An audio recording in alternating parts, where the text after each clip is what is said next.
Hey, how's it going and welcome along. I'm Rory from Revopoint. That was Rates, by the way. So, an RMF tech review video. I have been sent a new toy to play with, and this is the Pop 3D scanner, and it's by Revopoint, and they've sent me this to have a look at and a play with. So it boasts having an accuracy of up to 0.3 millimeters. It also has different scanning modes, which we'll find out a bit more about them as we go through this. They state that it's completely safe for the eyes with the infrared lighting that it uses. Apparently it works with a PC, a phone or a tablet, and you are able to export directly as STL, OBJ or PLY files. So that's all pretty exciting. So what we'll do is we'll get it out, we'll have a look at it, see how it's boxed, see what the product itself looks like, and then we'll do a few little tests. I have my awesome little rotating turntable here, so I'm going to try that with it. Let's see how it goes. Anyway, let's get on and get this box open.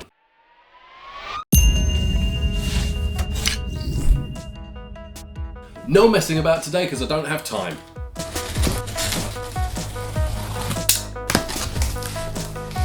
Okay, so in my box I'm guessing that these are some kind of tags for highlighting and then possibly a little blanket that you put stuff on.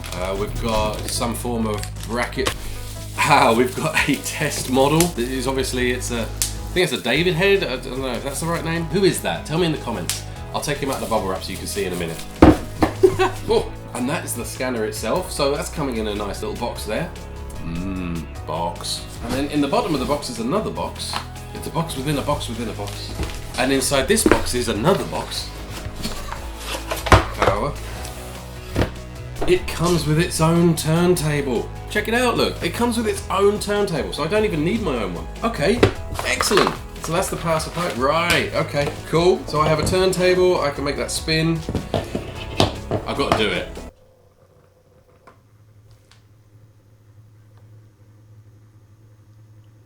I wonder if this would take my weight. Very unlikely. Okay, so we have a turntable. I don't need to use my own one, although my own one is remote controlled.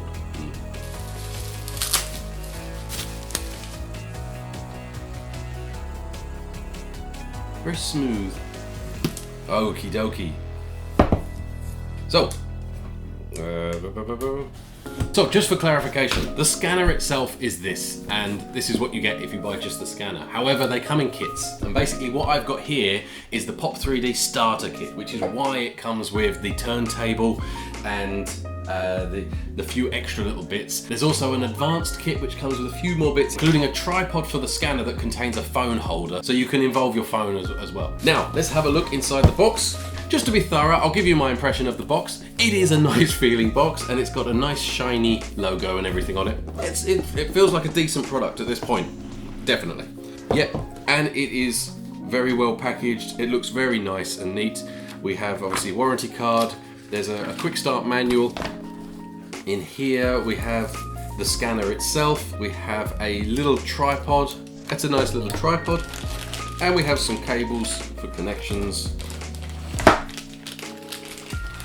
And some kind of like a line of blue tack or something like that. But altogether, feels very nice first impression wise. I'll leave the manual out and I'll put the box out of the way. Right, so the actual scanner itself, let's have a look at this. Okay, so it feels fairly weighty. On the back we have an LED, and that's the USB connector. On the front, obviously the cameras and the infrared. I mean, it's pretty straightforward. We've got a mounting point on the bottom so we can add it to our tripod. Like so. Let's have a quick look at what our cables are like. So it comes with two cables, USB-C to micro B. So we have, I guess that's called the micro B, and then obviously USB-C at this end, and then this one is USB-A to that one. Okay, so just checking on the box. I'm just having a quick look here. So basically what we can do, okay, so we can attach this onto our tripod, and basically this allows us to put our phone on there, and then we can slide that. It's got like a kind of hot shoe attachment, which we can then attach the camera, or the scanner, sorry, onto there. I'm trying to not touch the front. I'll give it a quick wipe though to make sure that it's nice and clean. And I want to make sure that it's pretty straight on there. Okay, good. Bit of movement, but okay. And we can adjust like so. Okay, so I've now got this all attached like this. The idea, I've got a phone here. This one's just an iPhone 8 that I was going to use for this test, and that's now ready to be set up. I guess we can adjust this little nut here and move this around and angle it and so on, which is all fine and dandy. We need to put power into the device, so I'm going to plug in this end. I've got a PC down here. I'm just going to pop it into a USB 3 port on that PC, and now I have a blue light on the back. Just a heads up, I now have a green light on the back, which means that this is good to go and ready and all very exciting. Okay, so according to the manual, I should be able to see a Wi-Fi access point called POP. I can't, so I'm going to start off by just installing the software on the PC. Okay, so I have now installed the software onto the PC, and that's just connected straight away and working absolutely fine. So I'm going to start there, and then I'm going to try and figure out what's going on with the connectivity to the phone later on. Because to be fair, I would typically use the PC anyway, because this is quite a simple, straightforward interface. So what we can see here at the moment is we can actually see a live view out of the camera, which is good, and it's saying that the distance is too near at the moment. So I need to push this back. See, now it's to excellent. There is to excellent, so we'll leave that right there like that. So that seems to be a good setup. And now exactly what I do next, I don't know. I'm just gonna go ahead and start spinning our guy and press the scan button. No. Well, so like I said, I don't actually know what it is I'm doing. I'm literally learning this as we go. But what we can see here is, you know, this is creating like a real-time kind of point cloud, I guess. This is quite interesting, and I can adjust some settings and so on. It looks pretty good. So now that this is all kind of working, I'm going to go ahead and press new project, and we're just going to go feature. It's going to give me a name, that's fine. I'm just going to press confirm, and then here is start, so I'm going to go ahead and press start. It's now doing a countdown. Woo. Okay, so I'm guessing blue is it's creating its kind of point cloud maybe, or something like that.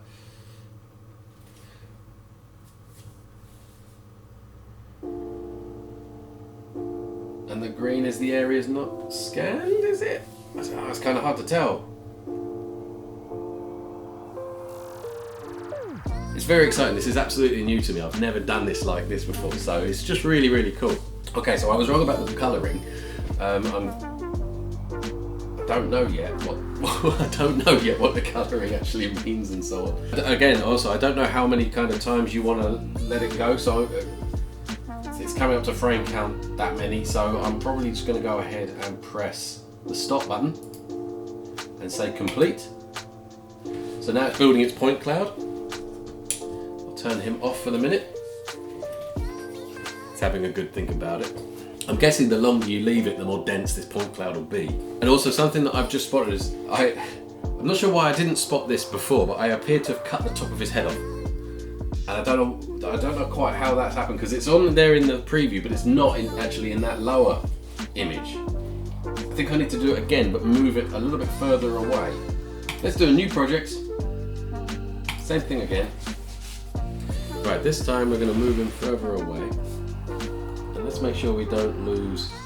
So I'm going to go by the red, the window with the red around it this time. If we put him roughly central, start that rotating, and hit go. Right, I'm going to leave that to run for a bit and see what that does.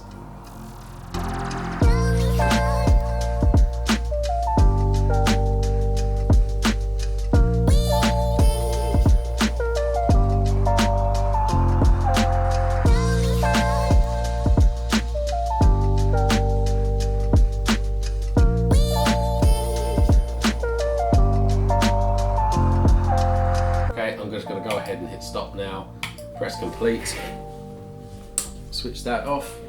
So it's doing the point cloud again. Okay, so that's completed. So I'm going to press this button that says mesh. It says, are you sure you want to fill hole? Okay. Let's let it do its thing. Ah, that looks better. That looks like we now do have a proper model. Ah, okay, okay.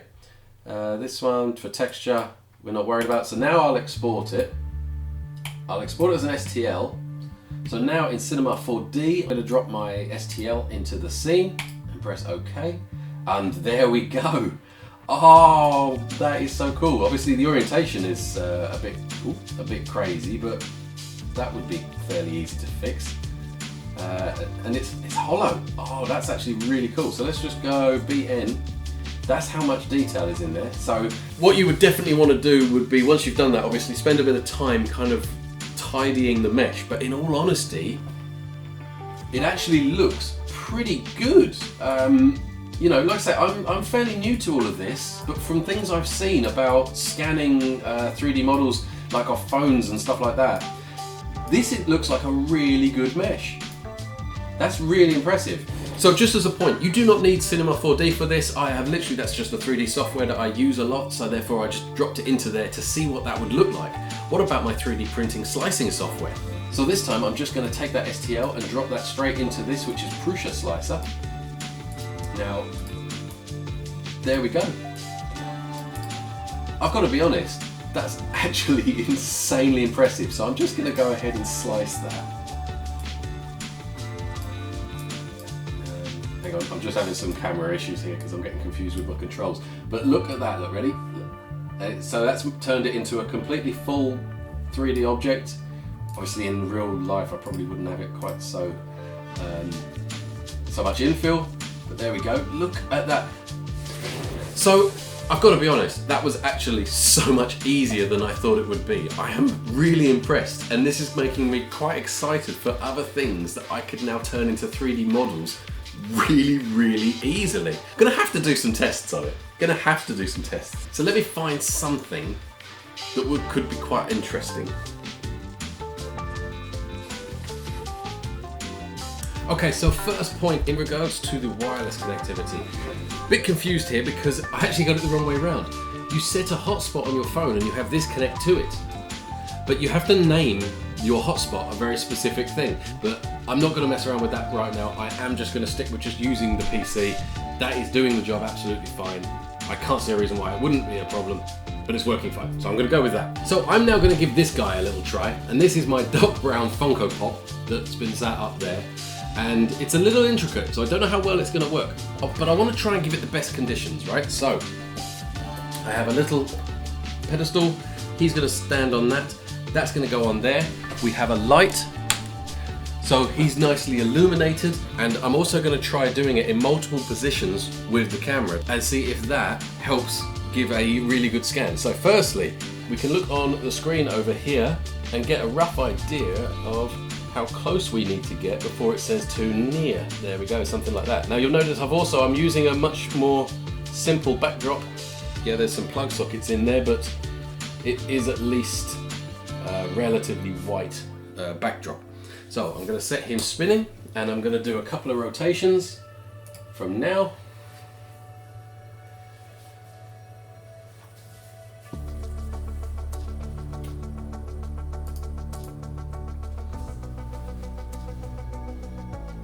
Okay, it might be that the light is a little too bright because it did seem to be overexposing his hair, but it seems to be working.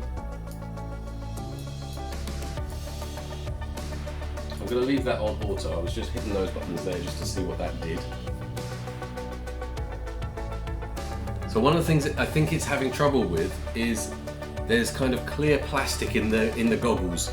So I'm not sure it's overly happy about trying to get in the information from behind that clear plastic. But the hair seems to be coming out well.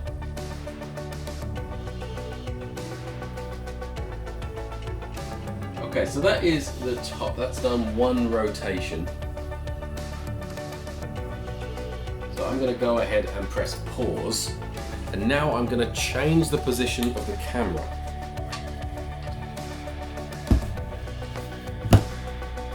So just a slightly different height. Start off like that. Let's just try this.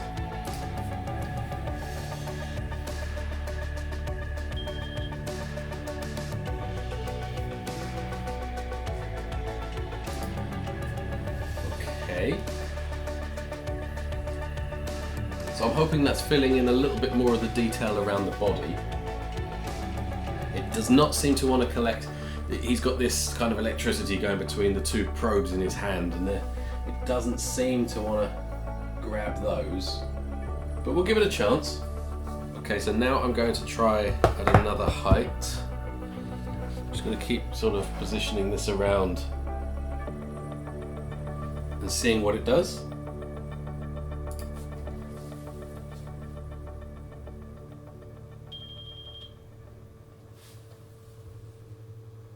Okay, the software got a bit annoyed then for a second, but I think it's now worked out whereabouts it is.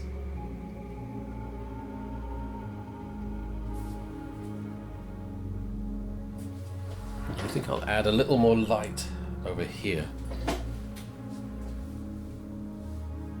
Try and stand a better chance of getting his legs in.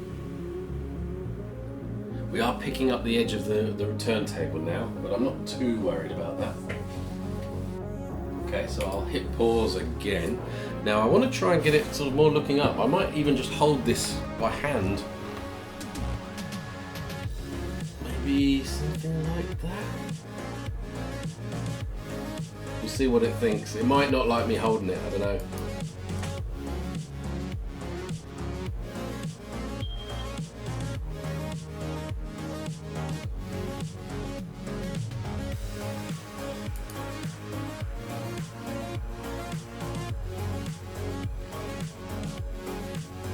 I don't know, you know, it seems to be working. Doesn't seem like it's picking up the little grey cables. It might be that they're too small.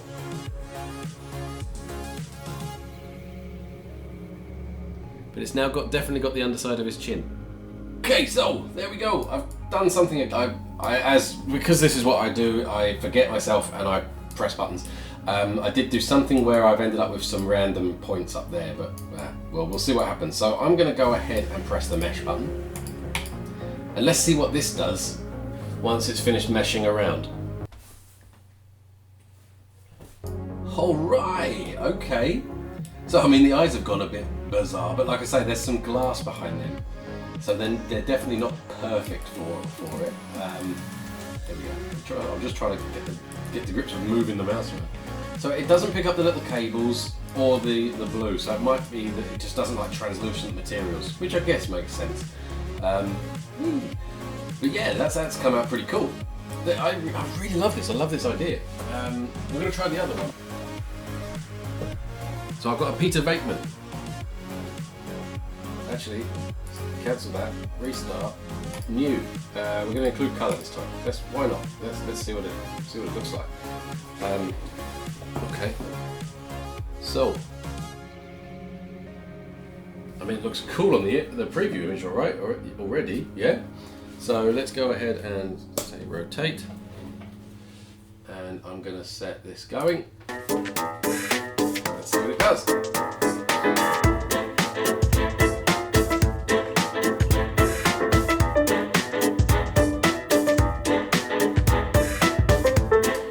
Okay, so I have now done the Venkman model. I did it at 3 different angles, pausing in between, and various different light levels to try and get the best out of it. And to be honest, I'm really impressed. It's come out really quite well.